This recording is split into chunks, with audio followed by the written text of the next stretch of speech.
Good morning, good evening, good afternoon mga kababayan. Welcome back sa AJ Commentaries. Pag-usapan po natin yung katatapos namang na day 9 ng impeachment trial. No?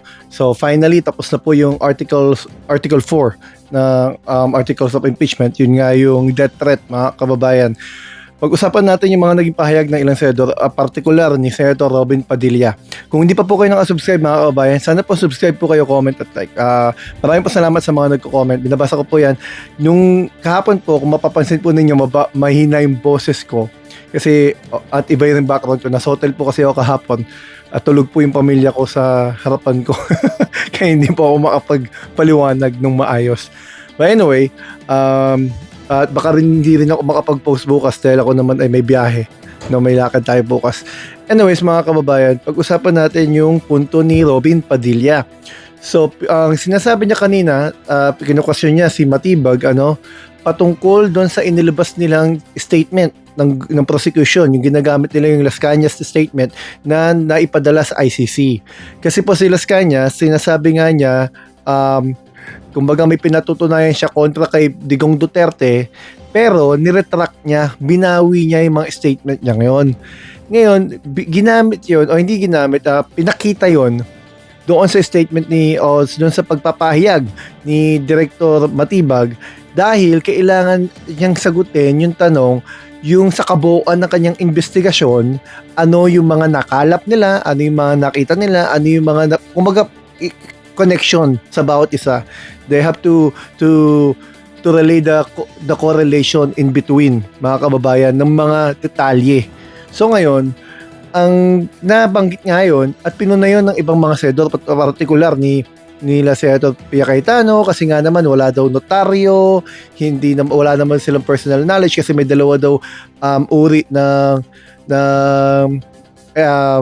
kumbaga document, public document saka private document. Pag public, obviously, yung mga document na alam natin, yung private, yung dapat yung mayroong personal knowledge, kumbaga, yung testigo, nakita niyang sinusulat o nandun siya habang sinusulat. Pero nakakalimutan nila, investigation yun at nagamit lang yun, nakita lang yun at di binibigay na ebidensya sa impeachment court. But anyways, punta po tayo kay Robin Padilla. May pinunto siya dahil doon, mga kabayan. Dahil doon sa pagbawi ni Las Cañas ng kanyang statement kontra kay Digong. Ang sabi ni Robin Padilla, Senator Robin Padilla, sabi niya, mga kababayan, isa daw siya sa nagsulong na taasan ang penalty o parusa para sa kasong perjury para doon sa mga nagtetestigo na pabago-bago ang mga pahayag at mga statements, kumbaga. So ngayon, mga kababayan, sinasabi niya, tinanong pa niya, dapat ba bang paniwalaan ng isang testigo kung pabago-bago ang nagiging pahayag nito? Ibig sabihin lamang nun, sinisira niya yung kredibilidad ng statement na ipinaliwanag ni Director Matibag. Kasi ang punto niya, indirectly, impliedly telling us na wala namang saysay yung mga pinapaliwanag ni Matibag patungkol kay Las Cañas, kasi binawi nga yung salita binawi yung statement Anong ibig sabihin, mga kababayan? Walang bigat. Dapat din natin paniwalaan kasi pabago-bago yung statement. So ngayon, napaisip ako, mga kababayan. Sa ganung punto pala, nagkakasundo kami ni Senator Robin Padilla. Kapag ang statement ng isang testigo ay pabago-bago, natural, mababawasan ang kredibilidad ng statement at mahirap lalo paniwalaan yung kanyang pinapatunayan. Tama po siya doon. Ang tanong ko ngayon, mga kababayan, kasi siya rin ang nagsasabi na dapat hindi one-sided. Dapat kung in-apply mo sa isa, apply natin sa lahat. Ngayon, ang tanong natin, yung bang pinapalunok nila sa atin na katotohanan daw mula sa Marines, sa 18 Marines o 18 Maleta Boys, yun ba ang sagot niya na dapat natin wag na rin talagang paniwalaan yon?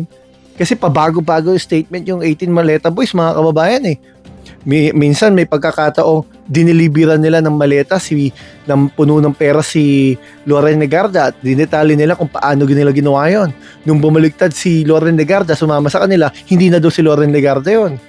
Binigyan nila ng maleta si Tito Soto sa pamamagitan ng kanyang executive assistant na si Mark taong 2024, kung di tayo nagkakamali. Unang punto, hindi pa po siya senador. Pangalawa, si Mark namatay pala noong 2015 or 2016. Tapos, meron pa silang pabago-bagong statement. Marami. Kapag ba in-apply natin yung sinasabi ni Senator Robin Padilla na dapat hindi one-sided ang pagpapatupad at yung kagustuhan niya ng taasan yung parusa ng perjury kasi pagsisinungaling under oath ang perjury mga kababayan sa mga testigong pabago-bago yung statement at dapat wag na nating paniwalaan tulad kay Las Cañas na dapat wag nang gamitin, wag nang paniwalaan kasi nga nagbago ng statement, eh ibig sabihin ba nun, tanggap na niya na dapat itigil na nila yung pagpapalunok sa atin ng katotohanan ng sinasabi nila, na sinasabi di umano ng 18 Marines. Kasi kung katotohanan yung hawak ng 18 Marines, mga kababayan, dapat kahit sino kaharap nila, yun ang sinasabi nila eh. Eh bakit pagka ang hearing, blue ribbon hearing, na hindi si Marcoleta, ayaw nila? Bakit kailangan sila lang ang magtatanong para itatama yung sagot nila? Ginaguide sila sa sagot nila nang nagtatanong sa kanila.